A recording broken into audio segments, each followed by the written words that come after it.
Hello everyone, कैसे हैं आप सभी। आई होप आप लोग बहुत अच्छे होंगे और आप लोग की पढ़ाई भी बहुत अच्छे तरीके से चल रही होगी। आज देखिए साल का अंत यानी धीरे धीरे 2023 का समापन हो रहा है आज, और 2024 का आगाज हो रहा है। दिसंबर का जो वर्ष होता है वो हमें आईना दिखाता है, और जो जनवरी होती है वो सपने। कहने का तात्पर्य जो हम आज हैं वो हमारे किए हुए कार्यों का परिणाम, और आगे जो हम होंगे वो भी हमारा द्वारा जो किए जा रहे कार्य हैं उसके परिणाम ही होंगे। एक चीज़ आप और सोचिए, आप सभी को लगता है कि हम बहुत सारे टारगेट्स बना लें, एग्ज़ाम है, सारी चीज़ें हैं। टारगेट बड़े बनाने से अच्छा छोटे बनाइए ताकि वो अचीव हो सके। मैं कह रहा हूँ बड़े नहीं बनाइए, टारगेट को डिवाइड कर लीजिए, खंड में डिवाइड कर लीजिए। उससे क्या होता है कि जब टारगेट छोटे छोटे होते हैं और कई भागों में होते हैं, तो जब आप एक टारगेट जैसे आपने बनाया, मान लीजिए कि आज मुझे आधे घंटे पढ़ने हैं, और आधे घंटे से मान लीजिए मैं 45 मिनट पढ़ लिया, तो हमारा जो मोटिवेशन होता है वो अपने आप हाई हो जाता है। और यदि आप टारगेट बनाइए कि आज हम 10 घंटे पढ़ेंगे, और फिर आप जब आप 10 घंटे नहीं पढ़ पाए पहले दिन, तो दूसरे दिन से जो आपका मोटिवेशन होता है वो अपने आप डाउन होने लगता है। तो इसलिए आपको देखिए सफलता प्राप्त करनी है, और सफलता का जो उद्देश्य है, जो सफलता हमें मिलेगी, यदि आपको पैसे कमाने हैं, नाम कमाना है, पढ़ना है, सारी चीज़ यदि अगर करनी है और प्राप्त करना है, तो उसके लिए मेहनत ही ज़रूरी है। आप किसी भी व्यक्ति के लिए, चाहे वो आपका स्टूडेंट हो, कोई अपनी राजनीति क्षेत्र में हो, सरकारी जॉब कर रहा हो, वो वर्तमान पे हो या उसकी प्रिपरेशन कर रहा हो, हर व्यक्ति जो जहाँ पे है, हर जगह पे संघर्ष है, और संघर्ष से ही आपकी सफलता का जो जुड़ी हुई है। संघर्ष ही सफ़र है और सफलता ही आपका लक्ष्य है। तो आपका जो संघर्ष है, जो सफ़र है, और जो आपका लक्ष्य है, वहाँ तक पहुँचने के लिए बहुत सारे परिश्रम करने पड़ते हैं। और सफलता कोई एक दिन का परिणाम नहीं है, लगातार तैयारी करते हुए, संघर्ष करते हुए ही सफलता प्राप्त होती है। तो अपने लक्ष्यों को बहुत बड़ा नहीं बना के छोटे छोटे पार्ट्स में डिवाइड करके यदि आपका अचीव होगा, तो आपका मोटिवेशन अपने आप बढ़ता है, और जब मोटिवेशन बढ़ता है तो पढ़ाई अपने आप रफ्तार से बढ़ती है। और दूसरी चीज़, जब आप पढ़ने बैठा करिए तो एक बार जिस चीज़ की तैयारी करते हैं उसका एक प्रीवियस ईयर जो एग्ज़ाम है उसको एनालिसिस किया करिए। क्वेश्चन बुक्स उसको देख उठा लिया करिए, प्रीवियस ईयर, जैसे घटना चक्र हो गई, या आपके पास प्रीवियस ईयर अगर क्वेश्चन पेपर हो तो उसको देखा करिए। उससे क्या होता है कि उसके जो स्तर है एग्ज़ाम का वो हमें बहुत अच्छे से समझ में आता है। और यदि उस करने के बाद ही आप हमारी क्लास में आते हैं तो आपको समझ में आता है कि हम किस चीज़ से कोरिलेट करके क्लास ले रहे हैं। और जो लगातार आप हमारे साथ जुड़े हैं इतने दिन से, यदि आप देख रहे हो, कोई भी क्लास ऐसी नहीं होती जो कम समय में आपको ज़्यादा चीज़ ना दे के जाए। हमारी क्लास पूरी 360 डिग्री एक वीडियो में कवर किया जाता है। यदि आपने कोई भी एक वीडियो को प्ले किया और आपने पूरा देखा, तो आपका पूरा सारा उस टॉपिक से जितने क्वेश्चन निकलते हैं सारे आपके कवर होते हैं। चाहे वो हमारा जीएस का सेगमेंट हो, चाहे वो हमारा करंट अफेयर का सेगमेंट हो, इम्पॉर्टेंट पर्सनालिटी की जो हमने चर्चा की है उसकी बात हो, या अन्य टॉपिक्स हो, जो जो हमने कवर किए हैं, कोई को किसी को भी आप उठा के देख लीजिए, बहुत सारी चीज़ें आपकी कवर होती हैं। और ये अभी आपको समझ में नहीं आएगा यदि आपने प्रीवियस ईयर सॉल्व नहीं कर रहे। जिस दिन एग्ज़ाम में आपके क्वेश्चन गलत होंगे उस दिन आपको समझ में आएगा कि अगर हम पढ़ लिए होते तो आज गलत नहीं होता।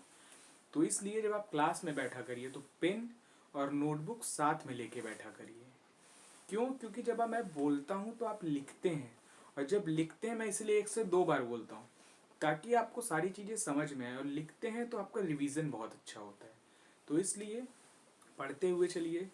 पुराना वर्ष जो जैसे था चला गया, नए वर्ष दृढ़ संकल्पित होके अपना एक टारगेट बनाइए, एक समय प्रबंधन करिए कि समय में हमें ये चीज़ करनी है, और सारी चीज़ें होती हैं टाइम जरूर लगता है किसी भी चीज़ में, लेकिन यदि आपने अपना 100% दिया तो वो आपकी सफलता में कन्वर्ट होगी और निश्चित तौर पे होगी। तो इसी दृढ़ संकल्पित होके अपना 100% देते हुए लगे रहिए और सफलता आपको निश्चित मिलेगी। ठीक, तो आइए हम अपने विषय पे बात करते हैं, जो हमारा आज का विषय है। आज हम बात करने वाले हैं प्रेस एक्ट 2023। बात करें यदि तो ये क्यों आया और ये किसका स्थान लेगा, तो हम बात कर रहे हैं प्रेस एक्ट 1867 की। ठीक, PRB, press and registration periodicals bill 2023। ठीक, 156 वर्ष पुराने कानून का ये स्थान लेगा। अब देखिए, प्रेस की यदि हम बात करें तो प्रेस कोई आज का नहीं है। आपको पता होगा आज़ादी के समय में ही, उसके पूर्व ही बहुत समय से प्रेस अपने आप में, हमारी आज़ादी में उसके पूर्व भी महत्वपूर्ण भूमिका निभाया। कैसे? उस समय कोई ऐसा नहीं था कि आपके पास फ़ोन थे कि बहुत लोगों के पास आपके समाचार जा पाएँ, आप एक दूसरे से कांटेक्ट कर पाएँ, आपकी बात आम जनता तक पहुंच पाए। तो यही एक मात्र साधन था जो प्रेस के समाचार पत्र पत्रिकाएं के माध्यम से आप अपनी बात लोगों तक पहुंचा सकें। उसी के जो अंग्रेजों का शोषण था, अंग्रेज क्या चाहते थे, इससे बचाव के लिए उन्होंने वर्नाकुलर प्रेस एक्ट भी लाया था। यदि आपको पता हो तो वर्नाकुलर प्रेस एक्ट आया था। कब आया था? 1878 में, लॉर्ड लिटन के समय में।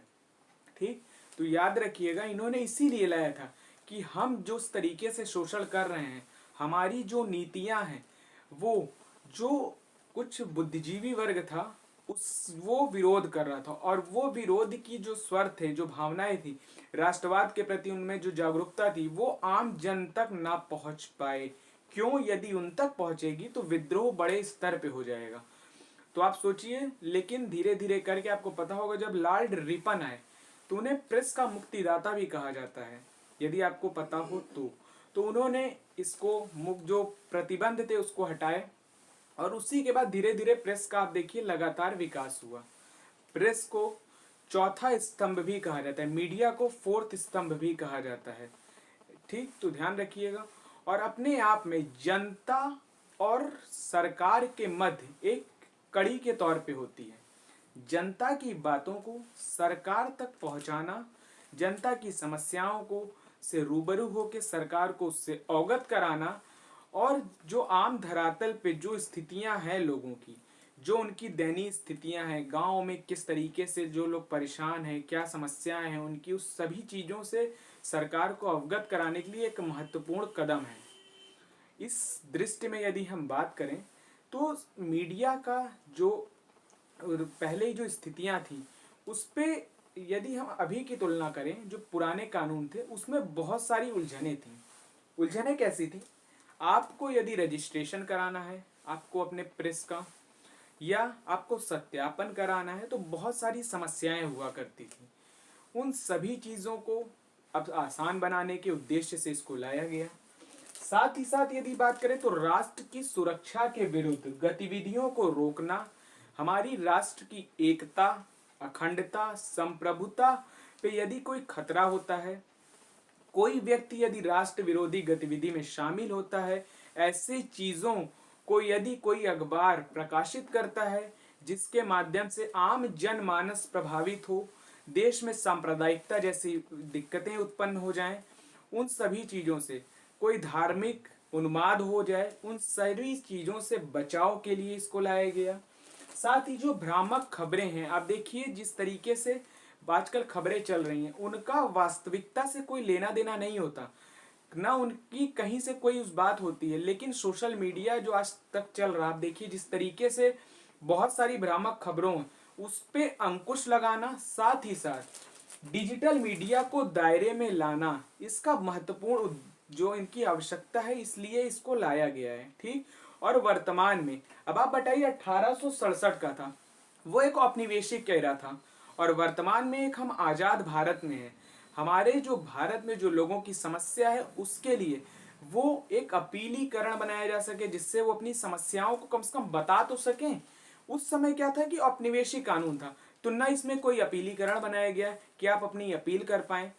कोई एक ऐसी अथॉरिटी, आपका यदि निलंबन रद्द कर दिया जाए तो आप अपनी शिकायत तक नहीं कर सकते थे। मतलब एक तरह से पूरी तरीके से तानाशाही हुआ करती थी। और वर्तमान में जो हमारी सरकार है, उनका उद्देश्य ये है कि हम आम जन तक उसकी समस्याओं के लिए एक अपीलीकरण बना दें, ताकि वो अपनी बात तो रख सकें, अपनी समस्या को बता तो सकें। इस उद्देश्य से इसको किया गया। तो यार ध्यान रखिएगा, इसलिए इसकी आवश्यकता थी। ठीक, यदि हम बात करें इसके प्रावधान क्या हैं, जो press and registration periodicals bill है 2023, इसके प्रावधान क्या क्या हैं। तो हम बात करें, सबसे पहले इसमें कहा गया एक पोर्टल बनाना, पोर्टल बनाकर जो रजिस्ट्रेशन और सत्यापन की प्रक्रिया है उसको आसान बनाना, साथ ही साथ डिजिटल समाचार प्लेटफॉर्म बनाना। एक वन टाइम ओटीआर रजिस्ट्रेशन होगा, जिसके माध्यम से यदि ओटीआर आपने रजिस्ट्रेशन कराया है तभी आप न्यूज दे पाएंगे, अन्यथा आप न्यूज नहीं दे सकते। तो इसलिए एक इंपॉर्टेंट कर दिया गया ओटीआर रजिस्ट्रेशन इसमें होगा, तो ध्यान रखिएगा वन टाइम रजिस्ट्रेशन होगा। ठीक है, और यदि हम इसकी बात करें, इसमें आतंकवादी कृत्य, देश विरोधी गतिविधियां, राष्ट्र की सुरक्षा जो है उन सभी पे ध्यान देना। मतलब ऐसा कोई कृत्य जो देश की सुरक्षा के विरुद्ध हो, आतंकवादी गतिविधियों में कोई संलिप्त हो, ऐसे कोई भी कार्य जो आम जनमानस में दिक्कत पैदा करें, उन सभी पे रोक लगाना। साथ ही साथ प्रेस रजिस्ट्रार जनरल बनाया गया। इसमें क्या किया गया, प्रेस रजिस्ट्रार जनरल, तो याद रखिएगा पीआरजी को पंजीकरण और निलंबन रद्द करने का अधिकार होगा। अभी तक क्या ये था, ये अधिकार डीएम के पास होता था, जो डिस्ट्रिक्ट मजिस्ट्रेट यानी जिला अधिकारी होते थे उनके पास हुआ करता था। अब इसको क्या कर दिया गया, तो प्रेस रजिस्ट्रार जनरल जो है वो आपका निलंबन को रद्द कर सकते हैं। तो याद रखिएगा। ठीक, अब यदि बात करें तो अभी तक क्या था इस कानून में जो 1867 का, तो डीएम के सामने यदि आप कोई प्रकाशन यदि आप निकालते हैं, तो यदि पंजीकरण करते हैं तो डीएम के सामने एक डिक्लेरेशन देना होता था, आवश्यक होता था। लेकिन अब क्या है, अब वो आवश्यक नहीं हो गया, अब उसको आवश्यक नहीं है। आप ऑनलाइन रजिस्ट्रेशन कराइए, ऑनलाइन आप करा सकते हैं और आसान तरीके से करा सकते हैं। इसी व्यवस्था को सरल बनाने का इसीलिए लाया है। ठीक, तो ध्यान रखिएगा। अगली बात करें, प्रकाशकों पर मुकदमा और कारावास की जो नियम है उसमें भी ढील की दी गई। अब आप बताइए, 1867 का समय जो था वो औपनिवेशिक काल था। जैसा कि मैंने पहले ही बताया, उनका उद्देश्य था कि इतनी कड़ी कार्रवाई कर दी जाए कि दोबारा व्यक्ति अखबार चलाने या न्यूज चलाने के जो सोचे भी ना, उसके प्रति उसको खौफ बना रहे, इतनी कड़ी कार्रवाई कर दी जाती थी।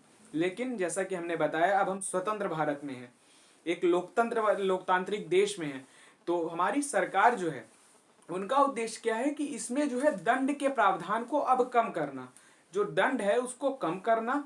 हाँ, लेकिन जो वित्तीय दंड है, ताकि आप अपनी गलती का आपको एहसास हो सके और दोबारा उस गलती को आप न दोहराएं, इसलिए वित्तीय दंड की व्यवस्था की गई है। तो याद रखिएगा। ठीक, उल्लंघन पर अपराध की श्रेणी को हटाकर वित्तीय दंड का प्रावधान किया गया है, तो ध्यान रखिएगा।